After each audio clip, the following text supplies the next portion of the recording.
Hey guys, how we doing? Back on another video from Mother's Basement. We're doing another public service anime video. I'm really enjoying these.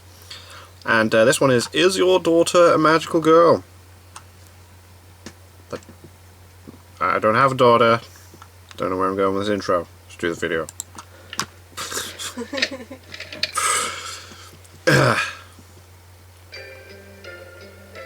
It can be tough raising a teenage daughter in the modern world. Every father worries when he first sees his daughter off to a party, or to hang out with a boy, or to see a Justin Bebop concert. But beyond the obvious threats of alcohol, promiscuity, and pop music, your little girl could be facing hidden dangers that you don't even know about. Like what? The dangers of the occult. What? Yes, at this very moment, your daughter could be consorting with the devil himself. And this isn't your run-of-the-mill witchcraft either. It's dangerously hip and with it. They call themselves magical girls. And across the globe, countless families are being figuratively torn apart by their lies, their truancy, and their misguided use of the dark arts. My God. Some families have also been literally torn apart by monsters. Is your precious little princess a magical girl? It's high time you learn to spot the signs. Oh my God.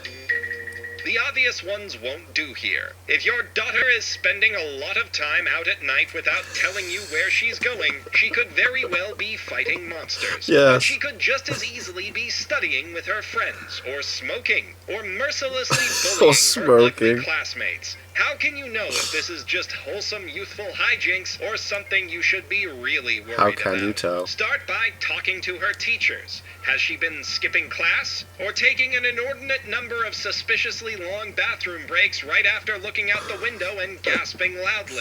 Does she have a renewed interest in stuffed animals? Is she frequently seen whispering to or staring at her knapsack or the inside of her desk? Speaking of desks, is she sitting at this exact one? The one by the window, yeah. It's always the way, isn't it? The witchcraft of magical girls can have far-reaching consequences. If random people around her school are disappearing or having severe emotional outbursts on a roughly weekly basis that suddenly resolve themselves overnight, that could be a sign of magical girl activity. My God. Or it could just be a local drug cartel or group of yanderees. I mean, it could be us. This will require further investigation.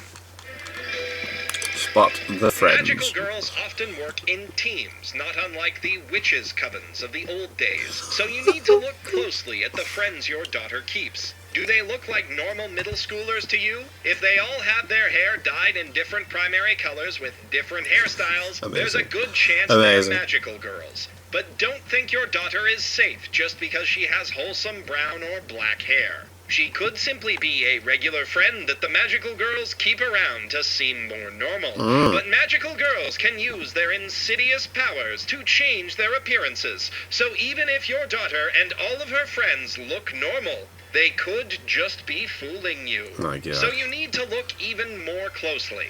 In the last few months, has your daughter suddenly acquired between 2 and 4 new friends from different schools, one of whom is exactly half the size of the rest of them? Are these girls so wildly different from one another that the only explanation for their friendship is that they were trying to ensure that any outside observer, as determined by a focus group, could easily relate to at least one of them?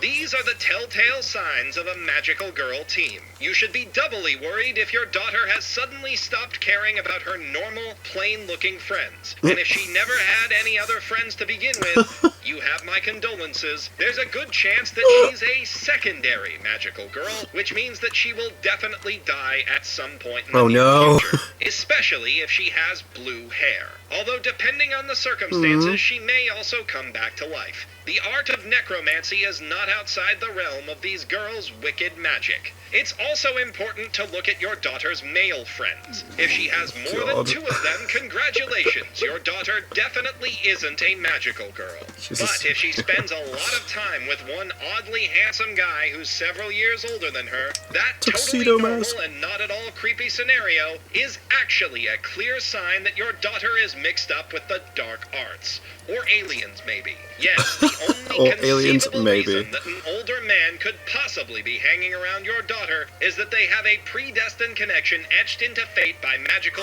or alien or maybe robot beings ages ago. In all likelihood, this handsome That is boy the Sailor your Moon town's example. mysterious masked vigilante, and once he and your daughter awaken to memories of their past lives or whatever, there's no turning back for them. My God. So what can you do before it's too late?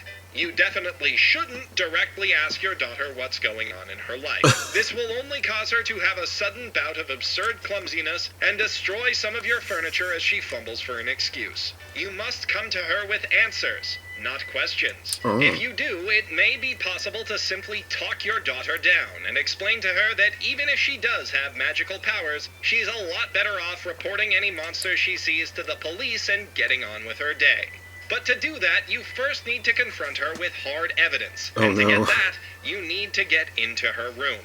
This can be as simple as sneaking in while she's away from school, but be careful with this approach, as the rooms of magical girls are frequently being watched. Yes, You there's can usually a gain magical access while pet. she's at home under the pretense of bringing her a hearty snack and a cup of hot chocolate. Once inside, you need only look around and see if you can find any stuffed animals you don't remember buying for her. The stuffed animal is the key. The next time you enter her room, it will likely be in a different place than it was before. That's because this is not actually an innocent It's alive. at all, but rather the magical familiar, or mascot, that got your daughter into this mess in the first place. If everything so far has proven true, you now have but one goal: to catch this toy as it moves. To do this, simply walk in and out of your daughter's room under the pretense of doing chores, or, if you feel particularly bold, toss it in with a load of laundry. It may take several attempts to break the creature's will, but it can be done. Once you've caught the little devil, you'll be able to get it talking. And as an adult with a modicum of common sense, you should be able to easily see through its cutesy, adorable lies. Within a few minutes of talking, you'll be able to determine whether your daughter is simply helping a friendly alien save the world from monsters, or if she's entered into a Faustian power bargain with an elder god. Okay, If you're just a lucky, quick it will conversation be the here, little former. Your little daughter pet thing. will probably listen to reason. Even if she doesn't quit, you can at least help her by directing her to another video in this series, Your Transforming Body and I do You. need to check that one out. Unfortunately, the tricky, soul-destroying kinds of magical girl contracts are all the rage these days, because the creatures planning these things all apparently think that they're very clever, and nobody else has ever thought of the idea before. If this is the case, your daughter is probably doomed. She'll either die or have her mind shattered, or she'll be forced to kill every other magical girl to survive. And while you and your trusty shotgun can help her with the latter problem, in every other scenario you have but one hope. If common sense won't solve the problem, money will. Oh, If okay. your daughter is about to be taught a poetic lesson about not trusting the forces of darkness, you must turn to the darkest force of all, the internet. Start by posting no. about her on social media. What? Then begin printing t-shirts What? with her face on them. Create plastic figurines based on her and her friends. If you sell enough of these, the sinister creatures to which your daughter has sold her soul may suddenly change their evil plans for her, so that instead of reaching that final point where the world ends or she dies, she just keeps going on her increasingly profitable adventures forever, in a sort of purgatory state where everything Okay. is kind of crappy. You may find this distasteful, but it's the only way to save your little girl's life. Remember, the real magic is merchandising. Also remember to order your merchandise from American manufacturers and not from heathen communist nations like China, Canada, or Japan. This video was brought to you by the North American Council of Figurine Producers in association with His Holiness, the Anime Pope. Okay. Very good. Very good. I feel like I've learned something today.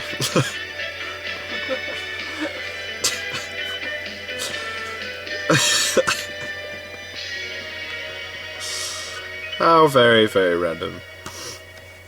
Yes, I feel like I'll do the transforming body one next, and there's a couple of others as well, isn't there, these public service animes. And then don't worry, I will eventually get round to doing his recent video on Sword Art Online Alicization. You keep asking for it, but I haven't finished Alicization yet, and I still want to do his video on Ordinal Scale. So until then, thank you guys very much for watching. What do you guys think of that? What do you guys think of this? Click like, subscribe if you haven't already, leave comments down below. Let me know what I should watch and discuss in future videos, and I'll see you guys. next time.